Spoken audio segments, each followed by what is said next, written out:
All right, what's going on, guys? T Torres back here for another video. So if you notice, my forehead is extremely burnt. I rode some jet skis this weekend and didn't put near enough sunscreen on. I think it's a little bit of neglect on sunscreen and being wind burnt at the same time. So in today's video, as you can tell by the title, we are going to be installing a temporary exhaust that I got from the same guy that made this rear fender for the Honda Navi. And if you're interested in getting his custom fender or this custom exhaust, I'll have a link down in the description. I believe this exhaust is about $350 shipped to the house, so we're going to do an install video on that. And then for the time being, we're going to keep rocking the 88 and the 35 or the 38 jets, whatever jets I did in the very beginning from Man in the Box when we did their actual intake. So as you can see here, here's the actual header pipe piece. The muffler, the hardware, and then the little bracket piece that covers on top of the muffler. So I'm very excited to see how this bad boy is going to sound as well. All right, so we pretty much got the exhaust ready to come off. There is two 10mm bolts that are directly on the bottom of the motor, and then there's a 13 up here, which is, if you've done the rear fender eliminator, yeah, that piece. That bolt comes off, and then the bottom piece is a 14 as well. And as you can see, the exhaust is already loose. That was probably less than 5 minutes, and the exhaust is ready to come out. Oh, dude, that was super simple. Okay, weight reduction, baby. All right, so one of the key takeaway notes here is to reuse the gasket that comes off the factory exhaust. Connor is now tightening up the two 10mm bolts on the bottom of the actual header pipe, and then of course I know everybody at home is just as curious as I am. We're gonna fire the bike up just straight pipe like this, so stand by for that. I'm holding these two.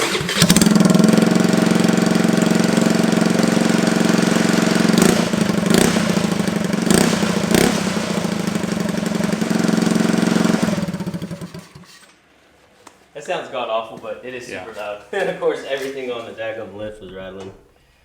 All right, so we're gonna finish up with mating the muffler piece, and then as you can see here, this is the bracket piece that's gonna hold the rear mud flap and the actual muffler itself. So we're gonna get all that installed, and then we'll walk you through it. Here's a little makeshift spring puller that I had no idea about. It was at 550 paracord. Yeah. All right, show them what we got. So pretty much you just loop it around it, and then lets you grab, and then pull. Oh, okay. Yeah, that is super simple. Nope, never knew that. The more you know, right? Okay, so Connor's wiping her down with some alcohol. So pretty much this is the finished product. It took, like, what do you think, 15 minutes? Not even. 10. Yeah, not even at all. So as you can see down here, see how this bracket connects to the bracket here for the fender. And then he has this supplied hardware. And then this is the same hardware that we used for the fender. You use the same hardware that was used, the two 10mm for the header pipe, and then this bolt came out of the bottom side that we don't use at all. So we're gonna go ahead and drop the Navi down off the lift, get her fired up, and then we'll get some cold starts going. And then of course, once the bike gets warmed up, we'll see what it sounds like, and then we're gonna remove this baffle as well. We want this thing to be as loud as possible.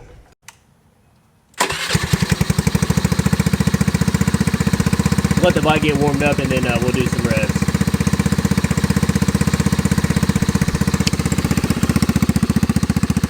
Definitely sounds a lot deeper, and anything's going to be louder than the factory exhaust.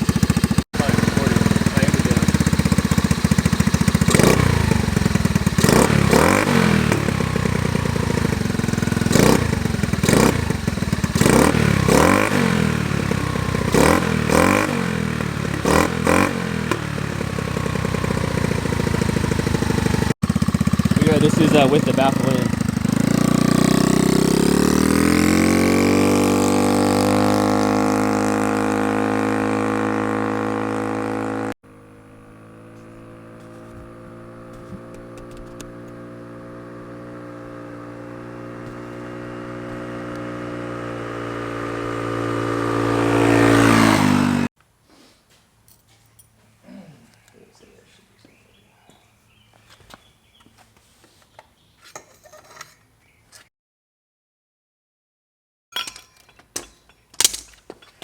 Silencer and a half, huh?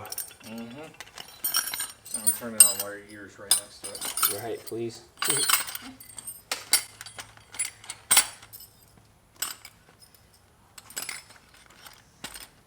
I'm hot as fuck. Smell that new exhaust smoke. Right? There you go.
All right, so as you just heard in the last clip, there was a clip with no baffle and with the baffle, and in my personal opinion, I like the way the bike sounds with the no baffle.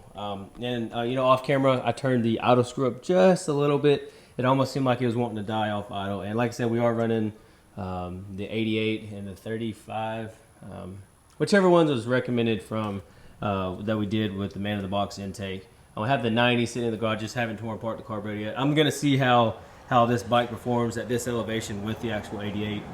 Pull the spark plug, see if it's running lean or rich or anything, and then yeah, we'll go from there. So that is going to do it. That is going to do it for today's video. Thank you so much for sending this exhaust out. And if you guys are interested in this exact same exhaust, I'll have a link down in the description as well to the exhaust, as the fender, as the rear fender that I showed right there. That guy right there. And big thank you to Connor for coming over and helping me install and allow me to be able to film, etc. But hey, if you're stopping here for the first time, please hit that subscribe button, turn on your post notifications, leave this video a big thumbs up. There's a huge percentage of you all that are not subscribed to the channel, so please hit that subscribe button, and thank you all so much for the support. Peace.